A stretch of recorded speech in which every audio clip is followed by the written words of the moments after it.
Autant dire tout de suite, si vous avez cliqué sur cette vidéo dans l'espoir de me voir poser en petite culotte, vous allez être déçus.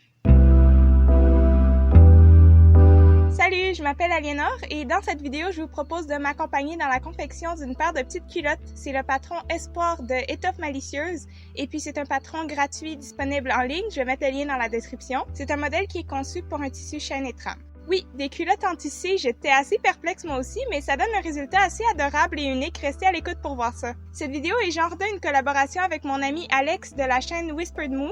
Elle a fait le mois dernier sur sa chaîne une série de vidéos qui sont consacrées à la couture des petites culottes. Dans le fond, elle a trouvé 74 patrons gratuits pour faire des petites culottes et puis elle les a tous testés et elle vous montre un peu ses trucs et ses astuces. Le patron Espoir que je vais faire avec vous aujourd'hui, c'est un des patrons qu'elle a répertorié. Ces vidéos sont super utiles et détaillées, donc c'est une ressource indispensable si vous voulez vous coudre vous aussi des culottes. Je vous conseille vraiment d'aller faire un tour sur sa chaîne et vous allez aussi découvrir la petite histoire derrière notre collab. Mais avant ça, n'oubliez pas d'aimer la vidéo et puis allons-y avec la couture!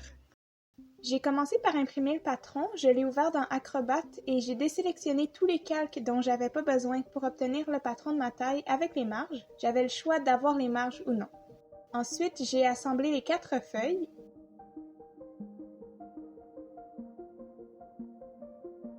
Et j'ai découpé le patron. J'ai décidé de coudre la version midi qui arrive en bas de la taille, mais vous avez aussi la version mini et maxi, ça vous donne une belle variété à partir d'un seul patron.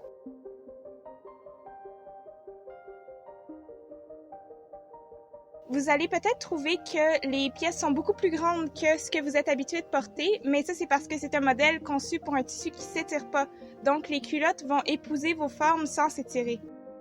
J'ai ensuite positionné les pièces du patron sur le tissu pour les découper. Je vous conseille d'utiliser du tissu du poids le plus léger possible pour avoir une culotte confortable, pas trop volumineuse ou encombrante, et puis aussi pour que les fronces créées par les élastiques soient élégantes.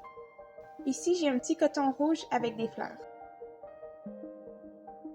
Pour la doublure de l'entrejambe, par contre, vous avez le choix entre utiliser le même tissu que pour la culotte principale ou d'utiliser un jersey de coton. J'ai juste pris du tissu d'un vieux t-shirt.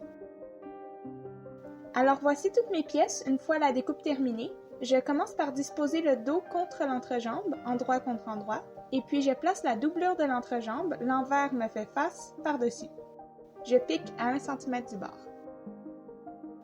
Ensuite, j'ai roulé la pièce du dos entre les deux épaisseurs de l'entrejambe et je suis venue placer la pièce du devant entre les deux, endroit contre endroit avec l'entrejambe.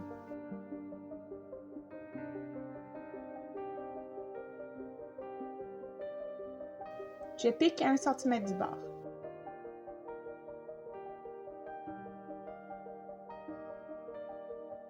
Je peux maintenant tout retourner, l'entrejambe est construite. J'ai replié la culotte endroit contre endroit et je vais piquer les coutures des côtés à 1 cm du bord.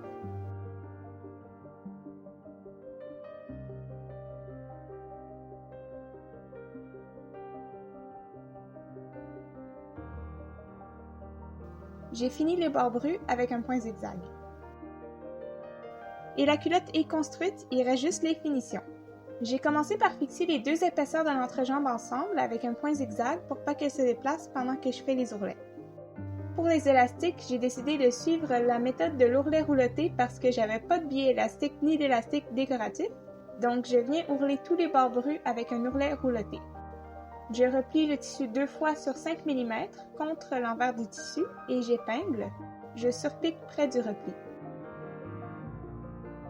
Ensuite, je découpe les élastiques d'après le tableau des mesures fourni dans le patron, donc 1 pour la taille et 2 pour les cuisses. Pour moi, c'était les bonnes longueurs, mais c'est une bonne idée de vérifier l'ajustement sur vous. Je vais coudre tous les élastiques en des boucles en les faisant se chevaucher sur 1 cm. Ici, je vais finir la taille, donc j'ai placé 4 épingles, chacune aux 4 quarts de l'élastique et de la taille, et je vais coudre l'élastique sous l'ourlet en étirant pour faire correspondre les paires d'épingles.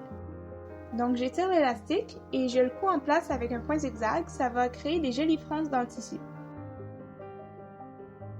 Je place l'élastique vraiment juste en dessous de l'ourlet. Quand j'arrive à la prochaine paire d'épingles, j'étire l'élastique de nouveau jusqu'à l'épingle suivante. J'ai fini les tours de cuisse de la même façon. Voici ce que ça donne, j'ai ajouté une petite boucle, je trouve cette petite culotte vraiment adorable.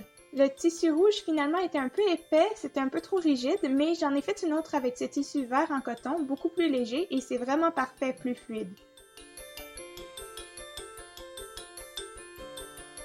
J'ai vraiment aimé coudre ces culottes-là. C'était mon premier essai de coudre de la lingerie. Et puis vu que c'était du tissu chaîne et trame, c'était pas trop intimidant, donc je vous recommande vraiment d'essayer. La coupe est très flatteuse sur moi et l'ajustement est parfait. Vous pouvez découper votre taille qui correspond à vos mesures sans crainte. C'est sûr que ça me rappelle un peu les couvre-couches que je portais quand j'étais petite, mais je trouve que les fronces sont super élégantes. Ça fait très français, délicat, féminin. Par contre, mettons que je porterais pas ça sous des leggings. C'est pas les culottes les plus utiles, mais elles sont vraiment adorables. C'est un bon premier pas si vous voulez vous aventurer dans le domaine de la lingerie, je pense. Bon, alors c'est tout. Oubliez pas d'aller voir les vidéos d'Alex. C'était vraiment un plaisir de faire ça avec toi.